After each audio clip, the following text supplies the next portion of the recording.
என கேட்கிற ஒவ்வொருவருக்கும் நான் இயேசு கிறிஸ்துவின் நாமத்திலே சொல்லுகிற காரியம் இதுதான்.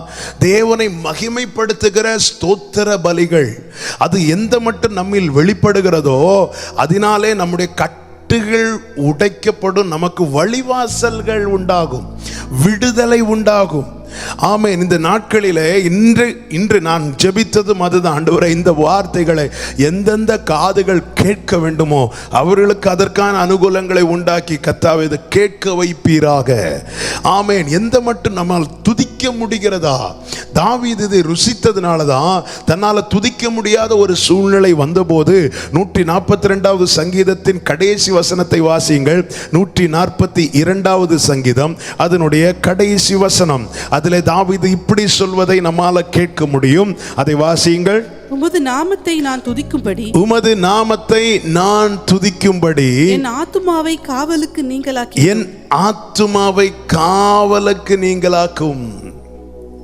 உமது நாமத்தை, அதாவது 34வது சங்கீதத்தில் தாவீது சொல்லுகிறார், கர்த்தரை நான் எக்காலத்திலும் ஸ்தோத்தரிப்பேன் என்று.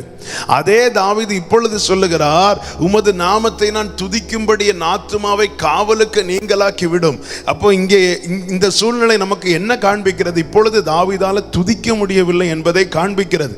அப்போ தாவீதுக்கு அது நிமித்தம் ஒரு பயம் வந்து விட்டது. என்ன பயம்? நான் துதிக்கலைன்னா என் வாழ்க்கையில கட்டுகள் பலக்க ஆரம்பித்து விடும். நான் துதிக்கவில்லை என்றால் என் வாழ்க்கையில மதில்கள் இன்னும் அதிகமாக எழும்ப ஆரம்பித்து விடும். சபை கூடி துதிப்பதோடு நிறுத்தி விடக்கூடாது சகோதரா, சகோதரி. ஒவ்வொரு நாளும் தேவனுக்கு மகிமை செலுத்தும்படியான ஸ்தோத்திர பலிகள் நம்மில் வெளிப்பட வேண்டும். 10 குஷ்டரோகிகள் இயேசுவினிடமாய் வந்தார்கள். தூரத்தில் நின்று உரத்த சத்தமிட்டு ஆமென் சுகத்துக்காக கெஞ்சினார்கள், கண்ணீர் வடித்தார்கள். ஆண்டவராகிய இயேசு கிறிஸ்து அவர்களை அனுப்பிவிட்டார். அவர்கள் போகிற வழியிலே 10 பேரும் சொஸ்தமானார்கள். 10 பேருக்கும் விடுதலை கிடைத்தது. ஆனால் ஒருவன் மட்டும் திரும்பி வந்தான்.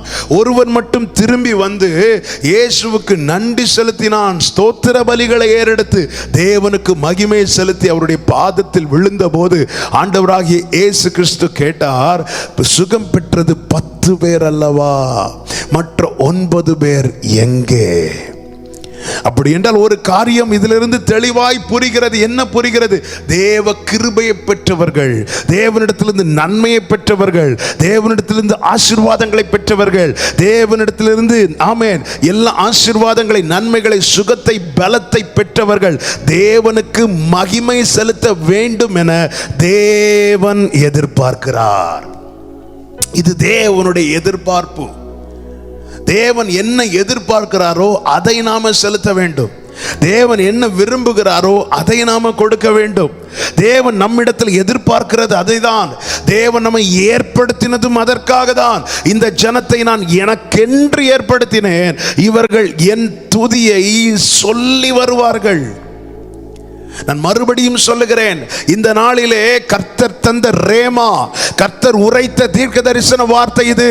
வாலிபனே, தகப்பன்மார்களே, ஊழியர்களே, ஸ்தோத்திர பலிகளை ஏறெடுங்கள். அப்பொழுது எல்லா கட்டுகளும் உடையும், எல்லா தடைகளும் உடையும், புதிய வாசல்கள் உண்டாகும், விடுதலை உண்டாகும். ஸ்தோத்திர பலிகளை ஏறெடுங்கள், ஸ்தோத்திர பலிகளை ஏறெடுங்கள். இதை செய்யும் போது அநேகருக்கு ஒரு கேள்வி இருக்கிறது. அதனுடைய சந்தேகத்தை நான் தீர்த்து விட்டு நான் செய்திக்குள்ளே போக விரும்புகிறேன். என்ன கேள்வி என்றால், இப்பொழுது ஒரு புத்தகங்கள்லாம் இறங்கி இருக்கிறது. என்ன புத்தகம்? 100 ஸ்தோத்திர பலி, 1000 ஸ்தோத்திர பலிகள் என புத்தகங்கள் இறங்கி இருக்கிறது. ஆமென். கடந்த நாள் ஒருத்தங்க அதை குறித்து கேட்டாங்க. இந்த புத்தகத்தில் இருக்கிற 1000 ஸ்தோத்திர பலிகளை நான் சொல்லுகிறேன் என்று. அதில் வேற ஒன்றும் தப்பா எழுதப்படவில்லை. எல்லாம் வசனங்களை வைத்துதான் எழுதி இருக்கிறது. வசனம் தான், வசனத்தை சொல்லி சொல்லி ஸ்தோத்திரம் ஸ்தோத்திரம் ஸ்தோத்திரம் என்று 1000 ஸ்தோத்திரங்கள் எழுதப்பட்டிருக்கிறது. ஆமென். அப்ப கேட்கலாம், அப்ப அதை வாசித்தாலே போதுமா என்று. என கேட்கிறவங்களுக்கு நான் சொல்லுகிற வார்த்தை இதுதான். தேவன் விரும்புகிறது வெறும் உதட்டின் சத்தம் அல்ல, நம்முடைய உதட்டிலிருந்து புறப்படுகிற வார்த்தை என்பது உள்ளத்திலிருந்து எழும்பணும். இப்ப நீங்க புக்கை பார்த்து நீங்க ஸ்தோத்திரம் சொன்னீங்கன்னா அதுக்கும் உங்க உள்ளத்துக்கும் சம்பந்தமே இருக்காது.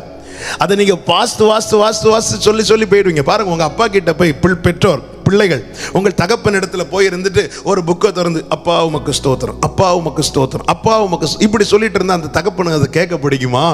மாறாக அந்த புக்கை மாற்றி வச்சுட்டு அப்பா அப்பா இப்படி கூப்பிட்டு பாருங்க.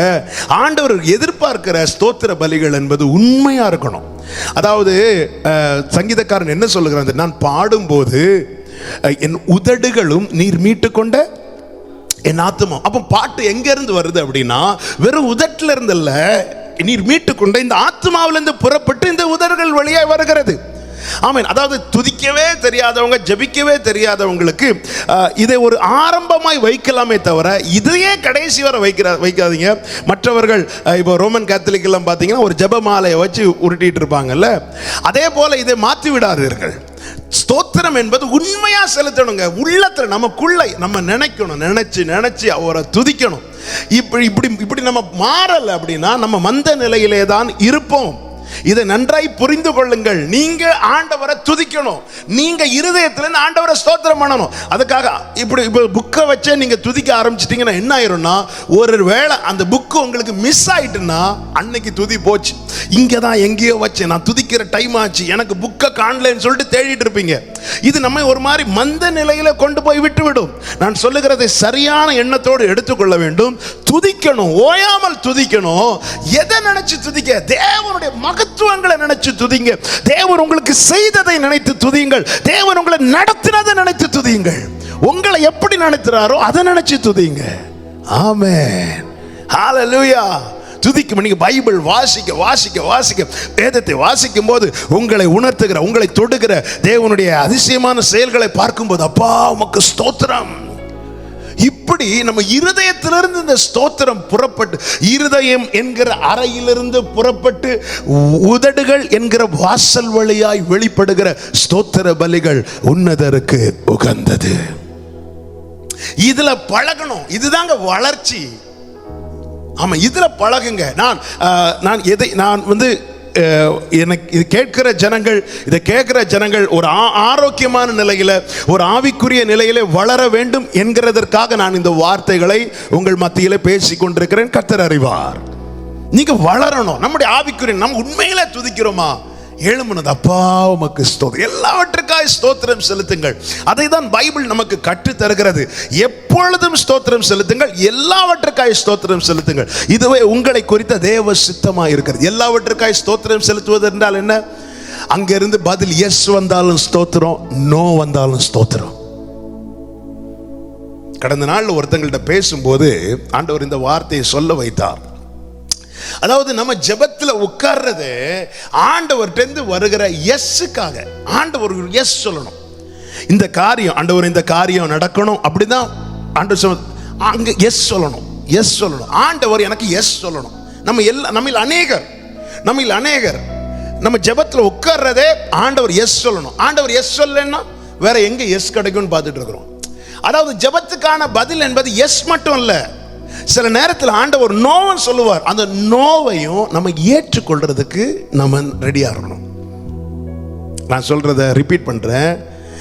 எஸ் மட்டுமல்ல பதில், நோன்னு சொல்றாரு, அதுவும் ஜெபத்துக்கான பதில் தான். நான் ஒரு காரியத்தை ஆண்டவர்கிட்ட கேட்கும்போது ஆண்டவர் நோ சொல்லிட்டாருன்னு வைங்களேன், அந்த காரியம் எனக்கு ஆசீர்வாதமா இருக்காது. அதை நான் ஏற்றுக்கொள்ள ரெடியாகணும். உடனே எஸ் சொன்னா நான் ஸ்தோத்திரம் சொல்லியிருப்பேன்.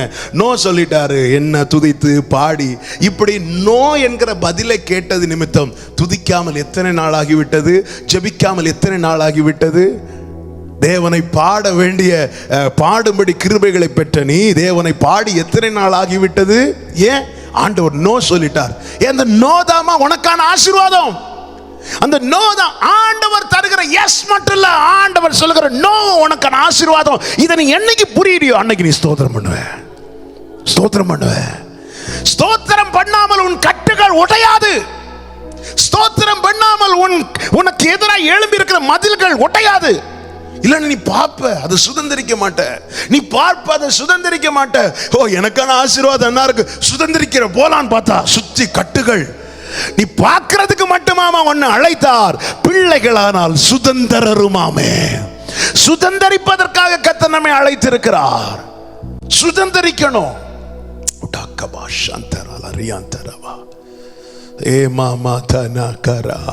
தேவனை ஸ்தோத்திரம் பண்ணுங்கள். ஸ்தோத்திர பலிகளை செலுத்துங்கள். தேவன் நம்மிடத்தில் எதிர்பார்க்கிறார்.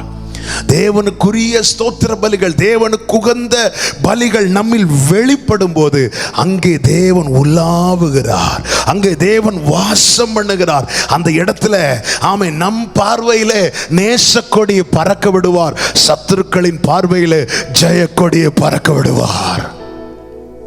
துதிக்கணும், அதிகமா ஸ்தோத்திரம் பண்ணுங்க. ஹே மாக்காதானாரியா, எதற்கெல்லாம் நம்ம ஸ்தோத்திரம் செலுத்தணும்? நிறைய காரியங்கள் இருந்தாலும் நான் சொன்னேன் அல்லவா, இது அல்ல இன்று நான் எடுத்துட்டு வந்த செய்தி. நான் கரெக்டா 11 மணி இருக்கும்னு நினைக்கிறேன், 10-11 மணிக்கு இந்த வார்த்தை பேசும்படி மறுபடியும். எனவே தான் சில காரியங்களை உடனே எழுதிட்டு நான் வந்து உங்க மத்தியில் பேசி கொண்டிருக்கிறேன். எனக்கு தெரியும், நிச்சயமா தெரியும், கர்த்தர் இந்த வார்த்தைகளை கொண்டு அநேகரை புதுப்பித்து கொண்டிருக்கிறார். நான் ரிப்பீட் பண்றேன், அந்த ட்ரீமையை ரிப்பீட் பண்றேன். வாலிப சகோதரா, அன்பு பெற்றோரே, அன்பு ஊழியரே, ஸ்தோத்திர பலி செலுத்தாமல் உனக்கு வாசல் திறக்காது, உன் கட்டுகள் உடையாது. பார்த்துட்ட, நிறைய நன்மைகளை பார்த்துட்ட, சுதந்திரிக்கணும்னா நீ துதிக்க ஆரம்பி. நீ துதிக்கணும். பார்த்துட்ட நிறைய நன்மைகளை கண்ணுக்கு காட்டிட்டார் ஆண்டவர். இதுதாம்மா. ஆமென். ஆண்டவரே, இப்படி ஜூம்ல தான் ஆண்டவரே எல்லாரையும் பார்க்க வேண்டி இருக்கிறது. ஒரு 1 hour எல்லாரும் சபையில் எவ்வளோ இந்த ஃபாஸ்டிங் ப்ரேயருக்கு வருவாங்களே அப்பா. சில நாட்கள் சண்டே வந்தாலே நான் உடஞ்சிருவேன். சண்டே ஆச்சுனாலே, சண்டே அப்படி ஆரவாரமாக இருக்கும் சபை. சாட்டர்டே நைட்டு பிரைஸ் அண்ட் வர்ஷிப்ல இருந்தே அப்படி நைட்டு தான். இங்கே ஒரு தம்பிங்கெல்லாம் இங்கே தான் இருப்பாங்க, எல்லாத்தையும் ரெடி பண்ணுவாங்க, வச்சுட்டு எல்லாம் ரெடி பண்ணிட்டு அடுத்த நாள் கால் எழும்பி ப்ரேயர் பண்ணி அப்படி ஒரு அமர்க்களமாக இருக்கும், ஆரவாரமாக இருக்கும். ஆனால் சண்டே எதுவுமே இல்லை. சண்டே ஆனாலே அழாத நாட்கள் இல்லை. பல நாள் குமுறல்கள், வேதனைகள், பாரம். அதற்கான பதிலாய் தான் நான் இந்த தீர்க்க தரிசன வார்த்தையை நான் எடுத்துக்கொள்ளுகிறேன். உங்களுடைய பல நாள் பாரம், குமுறல், வேதனை, வடித்த கண்ணீர், அதற்கான பதில் தான் இன்னைக்கு கர்த்தர் பேசிக் கொண்டிருக்கிறார். ஸ்தோத்திர பலியிடு, ஸ்தோத்திர பலி செலுத்து, தேவனை மகிமைப்படுத்து. உன்னை துதிக்கும்படி ஏற்படுத்தி இருக்கிறார். உன் கட்டுகள், உன் குடும்பத்தில் இருக்கிற பிள்ளைகள் வாழ்க்கையில் இருக்கிற கட்டுகள், உன் எதிர்காலத்துக்கு தடையா இருக்கிற கட்டுகள் உடையணும்னா உன் வாயில் ஸ்தோத்திரங்கள் புறப்படுவதாக, துதியின் சத்தம் வெளிப்படுவதாக. உடாகமா ஷேகதரா. முந்தின ஆலயத்தின் மகிமையை காட்டிலும் பிந்தின ஆலயத்தின் மகிமை பெரிதாக இருக்க வேண்டும் என்று விரும்புகிற ஊழியர்களே, தேவனுக்குரிய மகிமையை செலுத்துங்கள், ஸ்தோத்திர பலியிடுங்கள். ஓ கோராபா ஷேகமாதரா ஓடரமா சந்தரா. ஸ்தோத்திரம் ஆண்டவரே. கிருப வேணமப்பா, கிருப வேணமப்பா. எதுக்கு தெரியுமா? துதிக்க. ராபாபாமா ஷேகரலரா. கிருபையுடே உறவிடமே, கிருபையுடே உடையவனே, கிருப வேணமப்பா, கிருப வேணமப்பா, கிருப வேணமப்பா நின் மக்களுக்கு. எதற்கெல்லாம் ஸ்தோத்திரம் செலுத்த வேண்டும்? ஒன்று, பிலிப்பியர் 4வது அதிகாரம், அதனுடைய 6-7 வசனங்கள் தெரிந்த வசனங்கள் தான், ஆனாலும் வாசியுங்கள். பிலிப்பியர் 4வது அதிகாரத்தின் 6-7 வசனங்கள். நீங்கள் ஒன்றுக்கும் கவலைப்படாமல், நீங்கள் ஒன்றுக்கும் கவலைப்படாமல் எல்லாவற்றையும் குறித்து உங்கள் விண்ணப்பங்களை ஸ்தோத்திரத்தோடே கூடிய ஜெபத்தினாலும், ஸ்தோத்திரத்துடனே கூடிய ஜெபத்தினாலும், வேண்டுதலினாலும் தேவனுக்கு தெரியப்படுத்துங்கள், தேவனுக்கு தெரியப்படுத்துங்கள். அப்பொழுது எல்லா புத்திக்கும் மேலான தேவ சமாதானம் உங்கள் இருதயங்களையும் உங்கள் சிந்தைகளையும் கிறிஸ்து இயேசுவுக்குள்ளாக காத்துக்கொள்ளும். நல்ல கவனிங்க. அப்போ விண்ணப்பங்கள், ஜெபங்களை ஏறெடுப்பதற்கு முன்னே ஸ்தோத்திரம் செய்வது அவசியம். இங்க என்ன சொல்லப்பட்டிருக்கிறது? எல்லாவற்றையும் நீங்க ஒண்ணுக்குமே கவலைப்படாம எல்லாத்தையும் உங்க ஜெபத்துல வைங்க. ஆனா அந்த ஜெபங்களை எப்படி ஏறெடுக்கணுமா? ஸ்தோத்திரத்துடனே கூடிய. அப்போ நல்ல கவனமா கேளுங்க. நல்ல இப்போ நம்ம ஒரு கல்யாண வீட்டுக்கு போகிறோம், ஒரு கிஃப்ட்டை கொடுக்குறோம். கிஃப்ட்டை அப்படியே கொடுக்க மாட்டோம், அதை வந்து அழகாக கிஃப்ட் ரேப் பண்ணி அதை அழகாக பேக் பண்ணி அப்படி அதை எடுத்து கையில் கொடுப்போம்ல. இதே போல தான் நம்முடைய ஜெபங்கள் விண்ணப்பங்கள்லாம் இருக்குல்ல, இதை எல்லாத்தையும் ஸ்தோத்திரத்தோட கூடிய, அதாவது ஸ்தோத்திரத்தோடு சேர்த்து கொடுக்கணும்.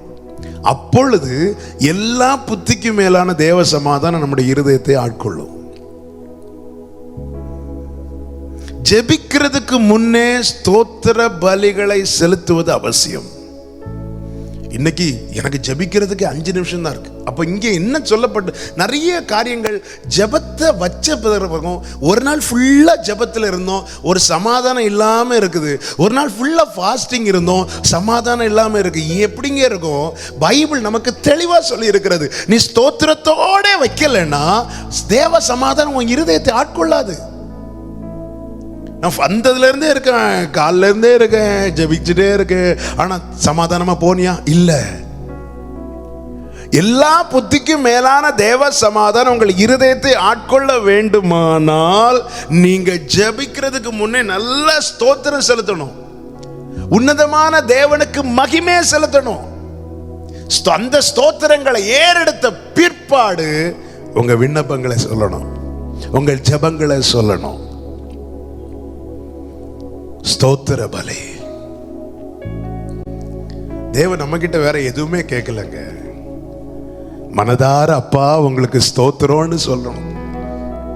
எவ்வளவு எளிய முறையை தேவன் வைத்திருக்கிறார். நம்ம கிட்ட காளைகளை பலி செலுத்த சொல்லி இருக்கிறாரா? ஆட்டுக்குட்டியை, ஒரு ஆட்டை அல்லது ஒரு புறா கொஞ்சாவது நம்ம கிட்ட பலி செலுத்தணும்னு சொன்னாரா? இல்லையே.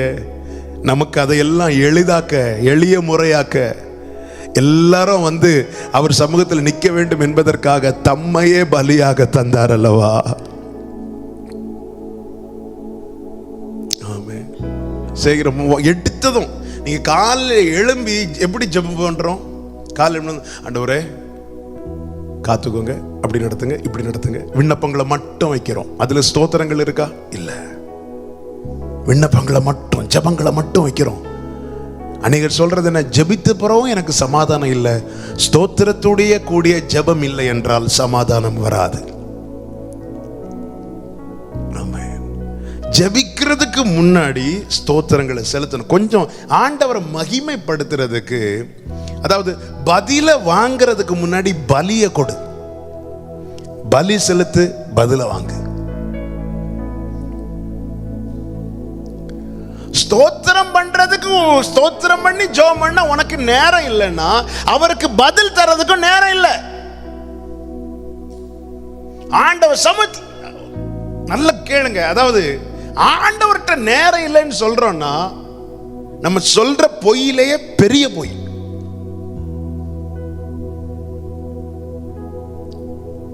ஆண்டவரே எனக்கு டைம் இல்லை ஆண்டவரே இப்படி சொல்றோம்னா, அதாவது நேரத்தை தந்ததே அவர் தான். உன் கிளாக்கு அடுத்து முள்ளு நகரணுமா வேண்டாமான்னு தீர்மானிக்கிறது அவர் தான்.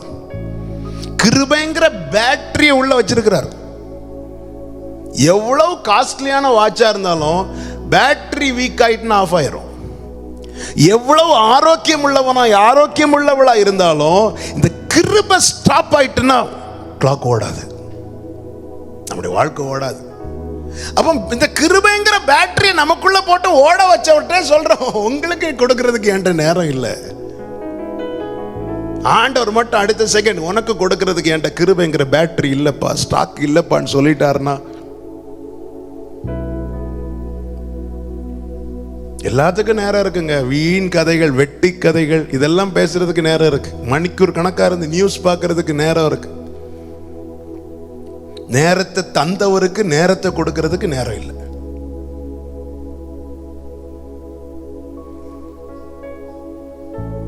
பாரத்தோடு பேசிக் கொண்டிருக்கிறேன். ஆண்டவர் சமூகத்தில் இருந்து மனதார ஸ்தோத்திரம் பண்ணி எத்தனை நாள் ஆச்சு? ஒருத்தங்க ஏதோ ஒரு காரியத்தை செய்யும் போது அவங்கள ரொம்ப புகழ்றோமே மனுஷங்கள் எல்லாம். அதாவது ஆண்டவரை வந்து இப்படி புகழ்ந்து, இந்த கேள்விக்கு நீங்க கையும் தூக்கண்டா, நீங்களே உங்களுக்குள்ள இந்த கேள்வியை கேட்டு, ஆமே நான் இந்த கேள்வி என்னையும் முன்னிறுத்தி நான் சொல்லிக் கொண்டிருக்கிறேன். அதான் சொன்னேன் அல்லவா, ஒரு தகப்பன், ஒரு வாலிபன், ஒரு ஊழியன், எல்லாரையும் நோக்கி இந்த வார்த்தைகள் வந்து கொண்டிருக்கிறது. மனதார் அவரை பிரைஸ் பண்ணி தாவீது சொல்றாரு, உம்முடைய நீதி நியாயங்கள் நிமித்தமாக நான் 7 தரம், ஒரு நாளில் 7 தரம் உம்மை துதிக்கிறேன். எனக்கு ஆலோசனை தந்த கர்த்தரை நான் துதிக்கிறேன். கர்த்தர் எனக்கு நன்மை செய்தபடியால் நான் அவரை பாடுவேன். அப்ப எதுக்கெல்லாம் துதிக்கிறார் பாருங்க, அவருடைய வார்த்தைகளின் நிமித்தம். அடுத்து அவர் தந்த ஆலோசனைகள்.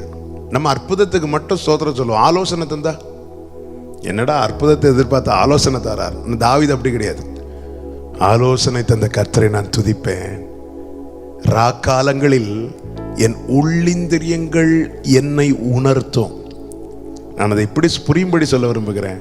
அவர் தந்த ஆலோசனை நிமித்தமாய் நான் ஒருவேளை துதிக்க மறந்துட்டேன்னா என் உள்ளம் என்னை தட்டும். எவ்வளோ அழகாக நடத்தினார் உன்னை. இன்னைக்கு வலதுபுறம் இடதுபுறம் சாயும் போது இதில் நடன்னு சொல்லி உனக்கு எவ்வளோ நல்ல ஆலோசனை தந்து நடத்தினார். சவுலின் ஈட்டிக்கு தப்ப உனக்கு ஆலோசனை தந்தார் அல்லவா. சத்ருவின் மறைவான கண்ணிகளுக்கு நீங்களாக்க உனக்கு ஆலோசனை தந்து உன் கால் சிக்காதபடி நடத்தினாரே. இப்படி துதிக்காம தூங்குறியே அப்படின்னு சொல்லிட்டு என் உள்ளிந்திரியங்கள் என்னை உணர்த்தும். உடனே நான் எழும்பி துதிப்பேன். படுக்கையிலே உம்மை நினைக்கின்றேன், ராஜாமத்தில் தியானிக்கின்றேன். படுக்கையிலே உம்மை நினைக்கின்றேன், ராஜாமத்தில் தியானிக்கின்றேன். சுவையான உணவை உண்பது போல் திருப்தி அடைகின்றேன். சுவையான உணவை உண்பது போல்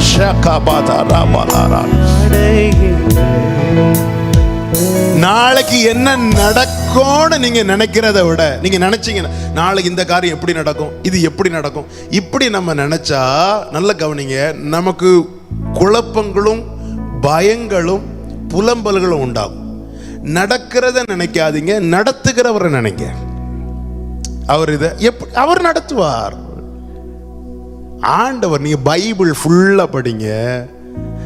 தேவனால் நடத்தப்படுகிற யாருக்கிட்டையும் வந்து ஆண்டவர் ஒரு நாள் சாரி கேட்கல. எல்லாத்தையும் விட்டுட்டு வான்னு சொன்ன ஆபிரகாம் துவங்கி இயேசுவின் மார்பில் சாய்ந்திருந்த யோவான் வரைக்கும் ஒருத்தர்கிட்ட கூட ஒரு சிச்சுவேஷன்ல கூட தேவன் சாரி கேட்கிற நிலைமை வரல.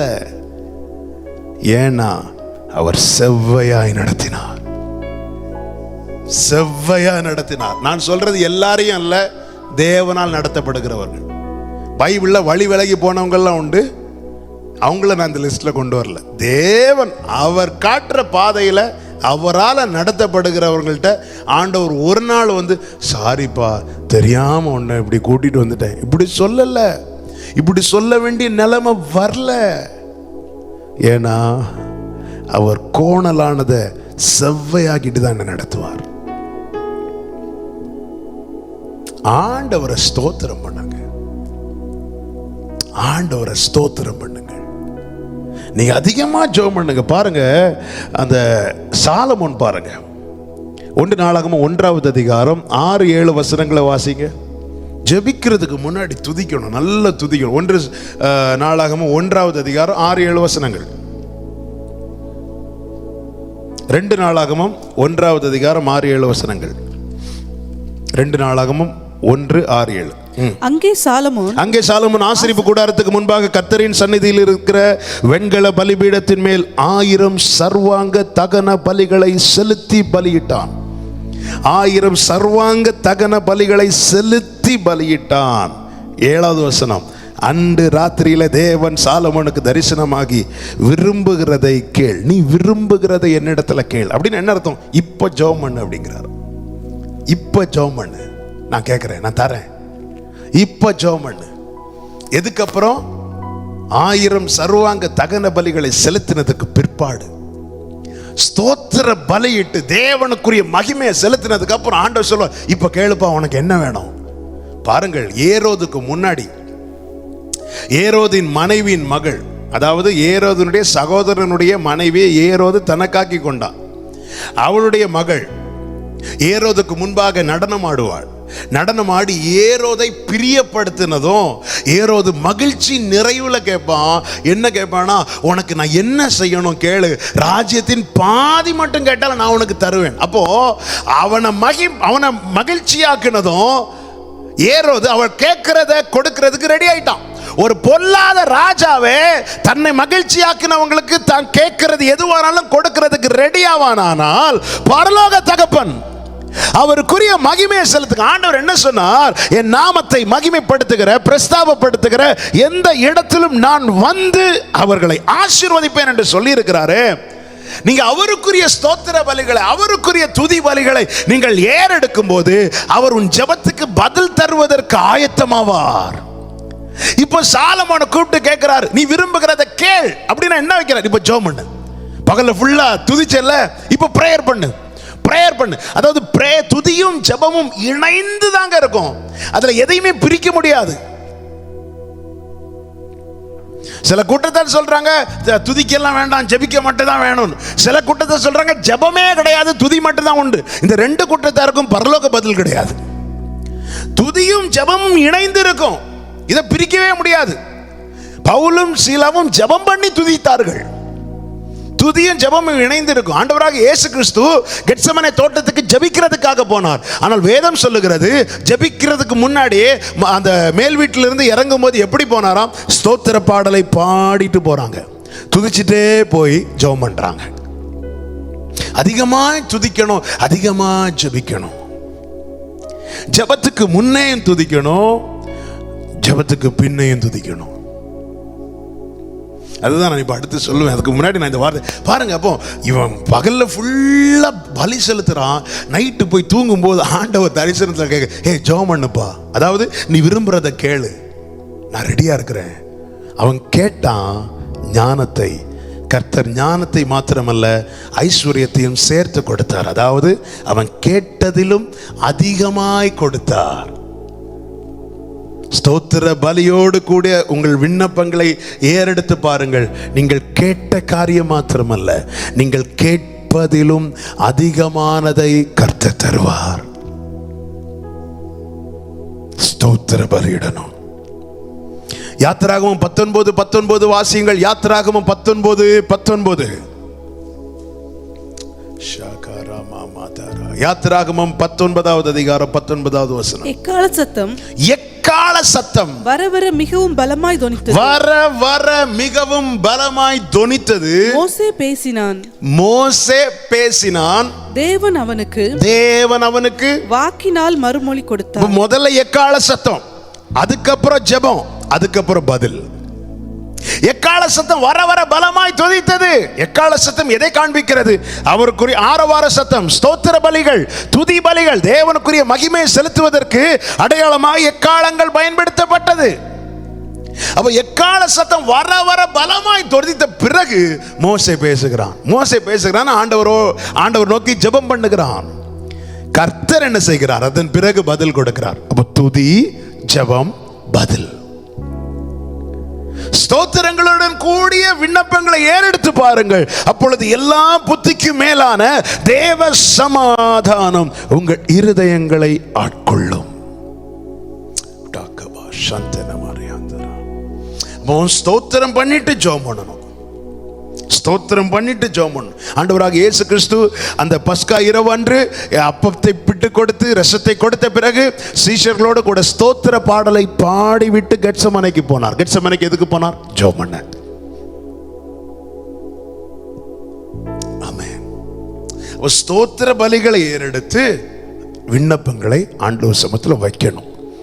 விரும்புகிற காரியத்தை ஆண்டவர் சமூகத்தில் சொல்லணும். ஆண்டவர் பதில் தர ரெடியா இருப்பார். ஆண்டவருடைய பதில் எஸ்ன்னு இருக்கும், நோன்னு இருக்கும். அந்த நோவையும் அக்செப்ட் பண்றதுக்கு ரெடி ஆயிடணும். ஆமென்.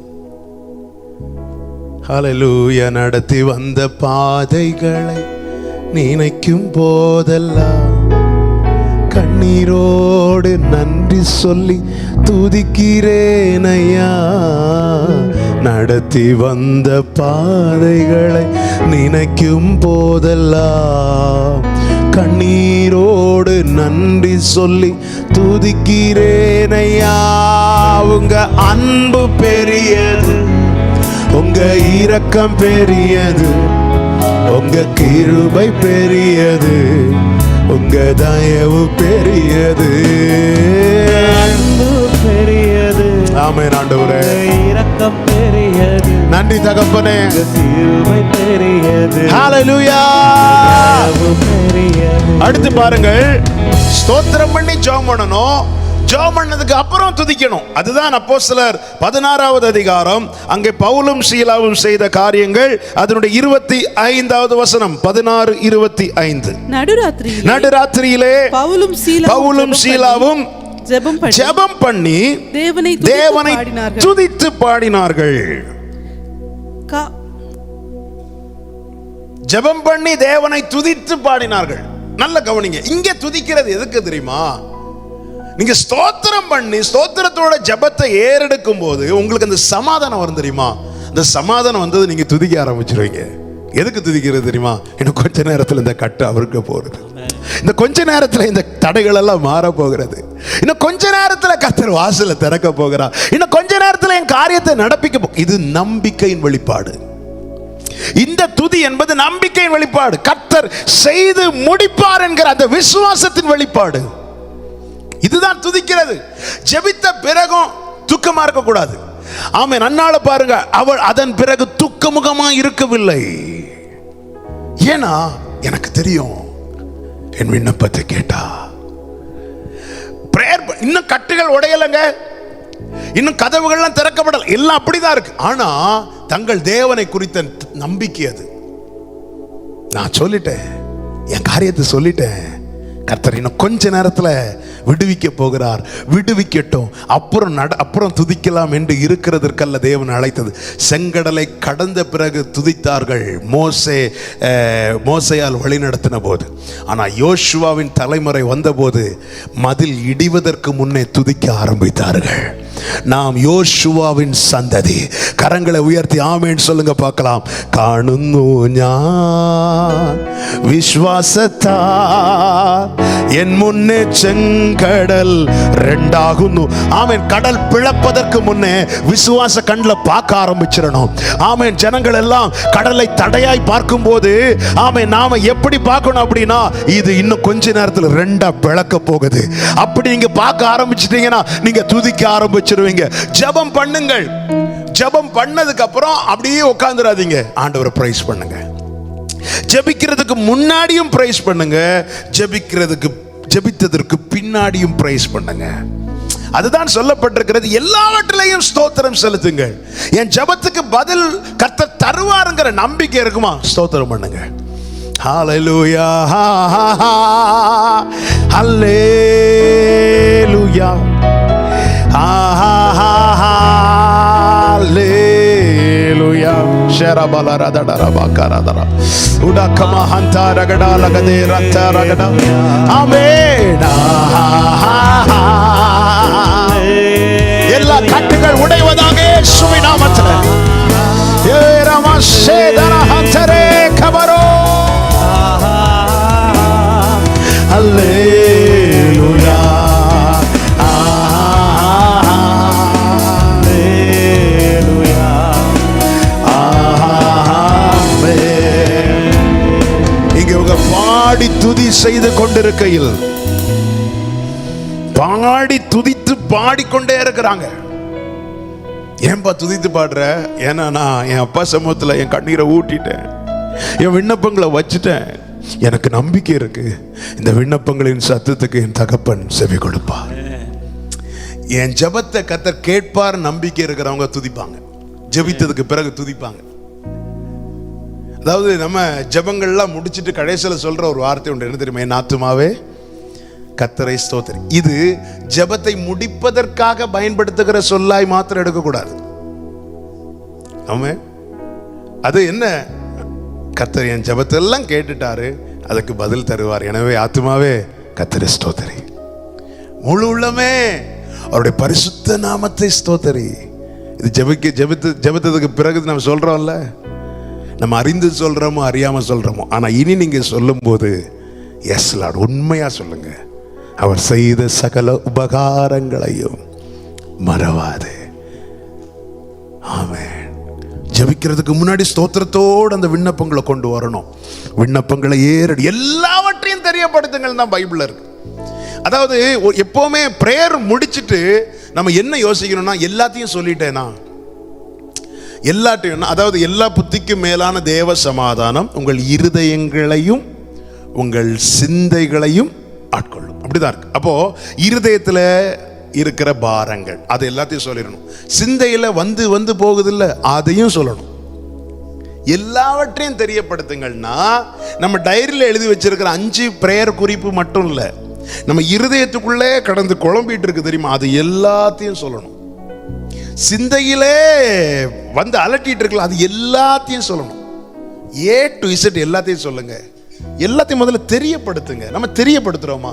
இல்ல, நம்ம ஸ்டாண்டர்டா ஒரு 4 பாயிண்ட், ஒரு 2 பாயிண்ட் நீங்க ஆண்டவர் அதை நீங்க பிரைஸ் பண்ணும்போது, துதிக்கும் போதே, அதாவது உள்ள மறைஞ்சிருக்கிறதெல்லாம் வெளியே வருங்க. அந்த இருதயத்தில் அப்படியே வரும். அதெல்லாம் சொல்லிட்டே இருக்கு. ஆண்டவரே இப்படி இருக்குப்பா, இது வருதுப்பா, இந்த காரியம் என்ன போட்டு அலட்டுது ஆண்டவரே, இந்த காரியம் ஆண்டவரே, இது எனக்கு ரொம்ப பாரமா இருக்கு ஆண்டவரே, அப்பா, இப்படி சொல்லி சொல்லி சொல்லி சொல்லி சொல்லி சொல்லி ஸ்தோத்திரத்தோடு இதெல்லாம் தெரியப்படுத்தும் போது அந்த சமாதானம், ஒரு புறம் நீங்க இதை வெளிப்படுத்த தேவ சமாதானம் அப்படி நதி போல உங்க இருதயத்துல பாயும். அந்த சமாதானம் வந்ததுக்கு அப்புறம் அப்படி துதிக்க ஆரம்பிப்பீங்க.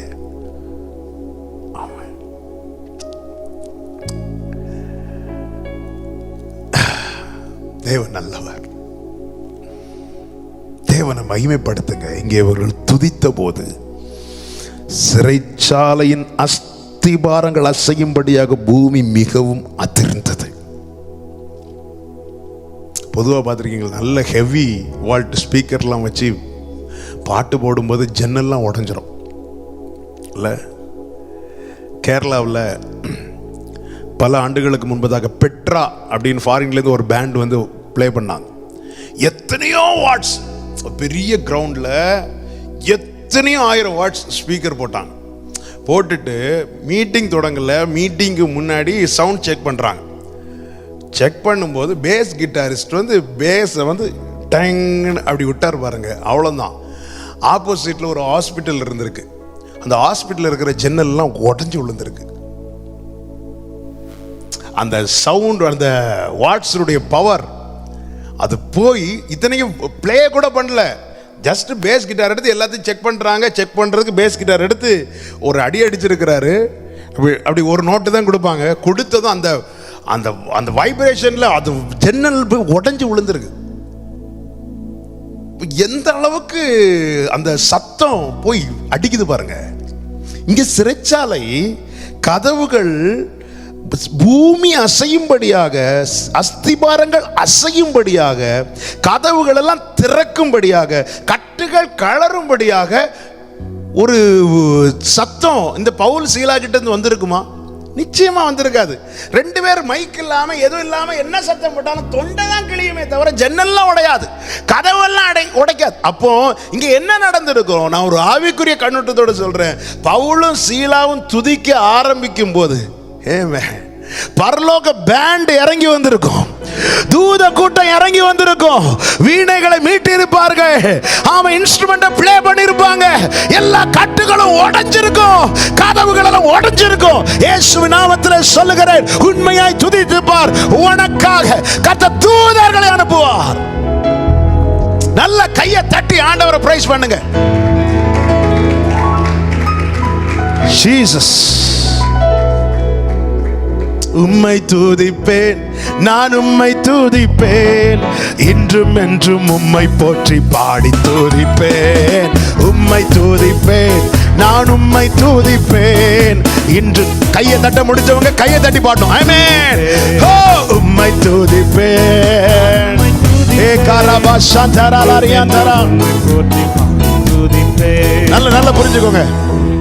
அதாவது நம்ம ஆண்டவருக்குன்னு செய்யறத உண்மையா செய்யணும். இனிமேல் இதை பார்க்குற எல்லாருக்கும் சொல்றேன், அன்பா சொல்றேன், உங்க மேல இருக்கிற ரொம்ப பாசத்தினால சொல்றேன். ஏன்னா நான் எப்பவுமே ஜபிக்கிறது உண்டு, ஆண்டவர் இன்னார் பார்க்கணும் அவங்க பார்க்கணும் அப்படி ஜெபம் பண்ணவே மாட்டேன். யார் பார்க்கணும் நீங்க சித்தமா இருக்கிறீங்களோ அவங்க அதை பார்க்கணும் ஆண்டவரே, இதுதான் என்னுடைய பிரேயர். அதனால ஒரு பாசத்தோட ஒரு உரிமையா சொல்றேன், ஆண்டவருக்கு செய்யறத உண்மையா சொல்றேன். கையை தட்டும் போது உங்களுக்கு மேக்சிமம் எவ்வளவு தட்ட முடியும், அதாவது முழு இருதயத்தில். இந்த முழு முழு முழு இந்த வார்த்தை பைபிள்ல நிறைய இடத்துல பார்க்க முடியும். ஆண்டவருக்கு செய்யறது உண்மையா, இந்த பந்தா காட்டுறது, இந்த இப்படி, அதுக்கு நீங்க சும்மா இருக்கலாம், சும்மா இருக்கலாம், படுத்து தூங்கலாம், சமாதானத்தோடு படுத்து தூங்குங்க. கை தட்டினா உண்மையா தட்டணும், துதிச்சா உண்மையா துதிக்கணும். ஆமென் ஆமென் சொல்லுங்க. ஏன்னா அவர் நமக்குன்னு செய்ததெல்லாம் உண்மையாவே செய்தார். ஜீவனை தந்தது உண்மையாவே தந்தார். அதாவது ரத்தம் சிந்தினது சும்மா 2 டிராப் உனக்காக அப்படி இல்லை, இனி சிந்துறதுக்கு ரத்தம் இல்லை என்பதற்கு அடையாளமாக உள்ள இருந்து தண்ணி வந்துச்சு. எல்லாம் உனக்காக நமக்காக உண்மையாவே செய்தார். பிதாவை தொழுது கொள்ளுகிறவர்கள் ஆவியோடும் உண்மையோடும். நல்ல கைத்தட்டி பாடுவீங்களா? ஓ எந்த உள்ளம் நீர் வந்ததால் என் வாழ்க்கையில் எல்லாம் நிறைந்திருப்பதால். ஓ எந்த உள்ளம் நீர் வந்ததால் என் வாழ்க்கையில் எல்லாம் உம்மை துதிப்பேன், இன்றும் என்றும் உம்மை போற்றி பாடி துதிப்பேன்.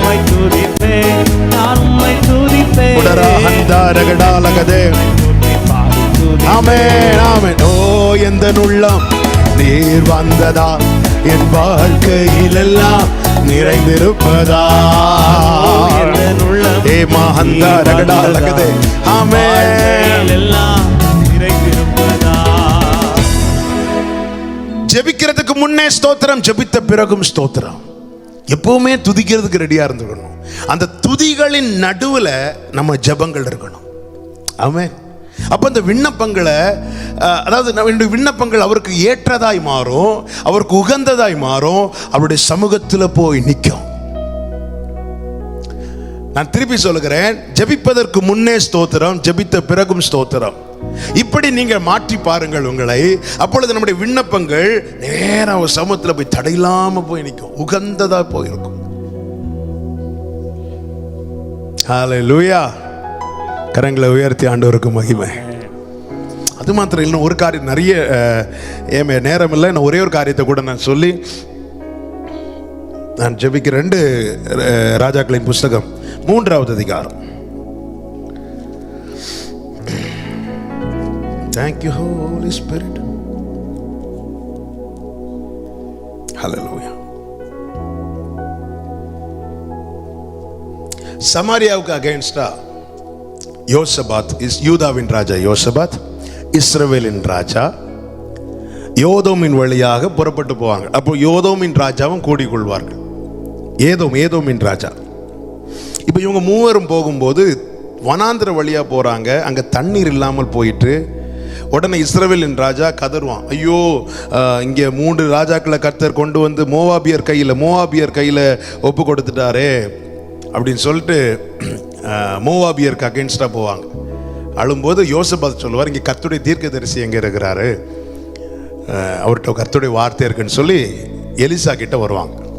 எலிசா கிட்ட வரும்போது எலிசா வார்த்தையை கொடுப்பார் பாருங்க. அந்த வாக்குத்தத்தம் என்ன? 17வது வசனம். நீங்கள் காற்றையும் காண மாட்டீர்கள், மழையையும் காண மாட்டீர்கள், ஆனாலும் நீங்கள் உங்கள் ஆடு மாடுகளுக்கும் உங்கள் மிருக ஜீவன்களும் குடிக்கும்படிக்கு இந்த பள்ளத்தாக்கு தண்ணீரால் நிரப்பப்படும் என்று கர்த்தர் சொல்லுகிறார். என்ன ஒரு வார்த்தை இல்ல? காற்றையும் காண மாட்டீங்க, மழையும் காண மாட்டீங்க, ஆனா தண்ணீர் உண்டாகும்.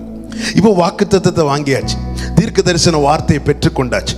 பெற்றுக்கொண்ட பிறகு என்ன செய்தார்கள் பாருங்கள், 20வது வசனம். மறுநாள் காலமே பலி செலுத்தப்படும் நேரத்தில் இதோ தண்ணீர் ஏதோம் தேசம் வழியாய் வந்ததினால் தேசம் தண்ணீரால். வாக்குத்தத்தத்தை எப்போ சுதந்தரித்தார்கள்? படுத்து தூங்கி கொண்டிருந்த போதல்ல, பலி செலுத்தப்படும் நேரத்தில். பலி செலுத்தப்படும் நேரத்தில் உரைத்ததை நிறைவேற கண்டார்கள். உரைக்கப்பட்ட வார்த்தை நிறைவேறுவதை தங்கள் கண்களால் கண்டார்கள். எப்பொழுது? பலி செலுத்தப்படும் நேரத்தில். என கேட்கிற அன்பு சகோதர சகோதரி, வாக்குத்தத்தங்களை ஜெபித்து பெற்றுக் கொண்டிருக்கிறோமே, வாக்குத்தத்தம் கிடைச்சிட்டா இனி துதிக்க ஆரம்பிச்சிருங்க, இனி துதிக்க ஆரம்பிச்சிருங்க, இனி ஆராதிக்க ஆரம்பித்து விடுங்கள். தேவனிடத்திலிருந்து வார்த்தையை பெற்றுக்கொள்ள தேவ சமூகத்தில் கண்ணீரோடு காத்திருங்கள். வார்த்தை கிடைத்து விட்டதா, இனி துதிக்க ஆரம்பிச்சிருங்க. வாக்குத்தத்தத்தை வாங்கிட்டு அசதியாகிறாதே, வாக்குத்தத்தத்தை பெற்றுக்கொண்டு நிர்விசாரமா இருக்காதே. ஆண்டவர் செய்வான்னு சொல்லிட்டு நீ அசதியா இருக்காத, நீ நிர்விசாரமா இருக்காத. வேதம் என்ன சொல்லுகிறது? அவர் அதை புகழ்ச்சியாக்கும் வரைக்கும். அந்த வசனத்தை வாசியுங்கள். நம்ம ஜெபிக்க போகிறோம். ஏசாயா 62வது அதிகாரம், Glory be to Father, 62வது அதிகாரத்தின் 7வது வசனம். 6-7 வசனங்களை வாசியுங்கள். அவர் எருசலேமில் 6-7 வசனங்கள். எருசலேமே, உன் மதில்கள் மேல் பகல் முழுவதும் ரா முழுவதும் ஒரு கால் மௌனமாயிராத ஜாமக்காரரை கட்டளையிடுகிறேன், ஜாமக்காரரை கட்டளையிடுகிறேன். கர்த்தரை பிரஸ்தாபம் பண்ணுகிறவர்களே, கர்த்தரை துதிக்கிறவர்களே, கர்த்தரை மகிமைப்படுத்துகிறவர்களே, நீங்கள் அமெரிக்கையா இருக்கலாகாது. அவர் எருசலேமை ஸ்திரப்படுத்தி பூமியிலே அதை புகழ்ச்சியாக்கும் வரைக்கும் அவரை அமர்ந்திருக்க விடாதிருங்கள், அவரை அமர்ந்திருக்க விடாதிருங்கள். ஆமென். வார்த்தை கிடைச்சிட்டு காற்றையும் காண மாட்டேன், மழையும் காண மாட்டேன். யோசபாத்து, இனி நீங்க என்ன செய்ய போறீங்கன்னு கேட்டா, யோசபாத் சொல்ல, நாங்க பலி செலுத்த போகிறோம், நாங்க துதிக்க போறோம். இந்த வனாந்திரத்துல எங்களோடு பேசுகிற ஒரு கர்த்தர் உண்டு, அவர் சொன்னதை செய்கிறவர்.